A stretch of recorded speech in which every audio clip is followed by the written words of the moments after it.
Hello everybody and welcome to a quick instructional video on how we use our Denford Router 2600 Pro to manufacture our vehicles.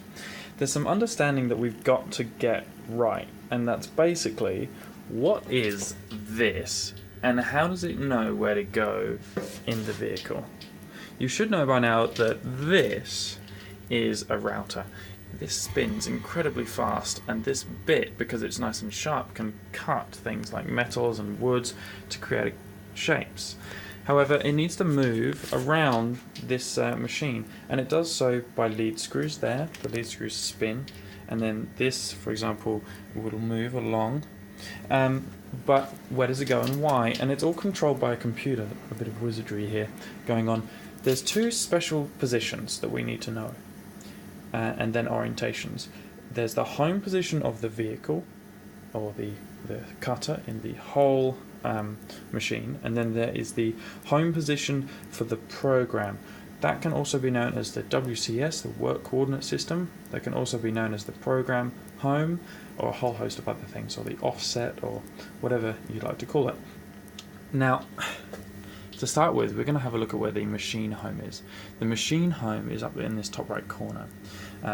And to get to the machine home, we can use the homing function in the control panel here to actually ask it to move. So I'm going to click XYZ home, and we're going to then watch the machine move. The machine is not safe. Homing aborted. Better click OK. Close the door because it's very sharp and it can hurt you. And so obviously we like to be safe and close the door. Right, the machine is now homing.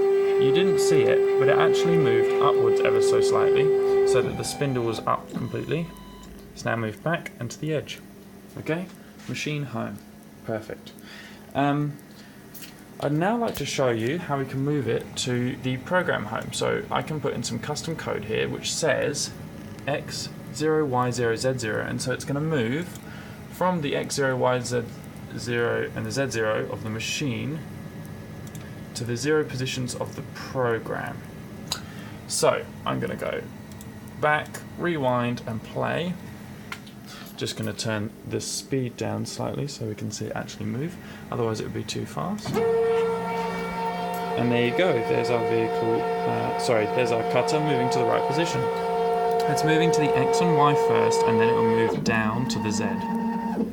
And so if you've kind of guessed this by now, that is the correct 0 position for a vehicle.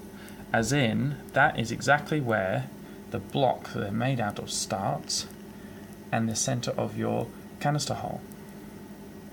So, just quickly, one of the things we have to know to be able to make our codes is which direction we have to tell the machine to move from that origin in terms of Y, Z, X, positive or negative. Which direction is which, and whether or not that's going to be positive or negative. So I've got a block here, and I've labelled it with the orientation it would be when we put it in. So we'd actually place this block in between the rotating A-axis fixture and just the end axis fixture here. And you can see there's the fixture clamps there on that car that's been machined already behind us. And I'm going to move the vehicle slightly further. Now if we think about it, actually we could probably work this out just by looking at the computer code. So we started from the top back here and we moved to the left, and if we go up here it will probably tell us whether or not that was a positive or negative move along the X. And so if we look, we've moved to X, minus 272 point something millimeters, and it's a negative. So we moved from here to here, which was a negative.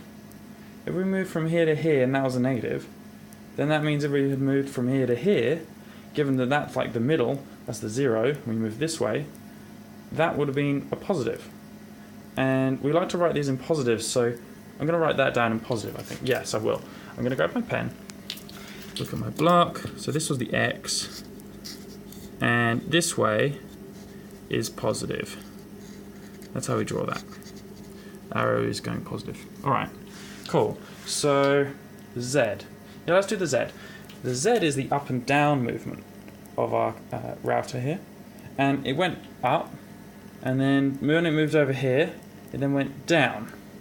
And so whatever the difference is now, that will tell us which direction it was. So moving down, the Z has gone negative, which means that when we move down, we're going negatively, and we want to go positively, so moving up would be positive. Awesome. So I'm going to do the Z in blue here, and trying to look at the camera at the same time, and draw it on like that. So Z is positive. Wicked. Now the Y was the same thing. The Y, the carriage moved from the back of the machine to the front, and it says it's a negative again. Look, I can just show you. Definitely says it's a negative. And so the Y, if this direction is a negative, that makes that direction, the opposite, that way, the positive. Cool. So this would actually mean that if I wanted to create my vehicle, I could select the right directions for my work coordinate system so that I can machine this side, which, if I think about it, this is the bottom, that's the back, and that's looking forward. So this side where my thumb is the left hand side. Okay, so for this is for left, and that's quite critical that we recognize that, because the right is going to be opposite in some ways, because the block has to flip upside down. Awesome. Alright, if you got that, you now know where we've got two home positions, the program home and the work machine home, and you can see how you can work out which direction the axes work in, whether they're positive or negative when they're moving. Well done. Thanks for listening. That will help with our setups for our code.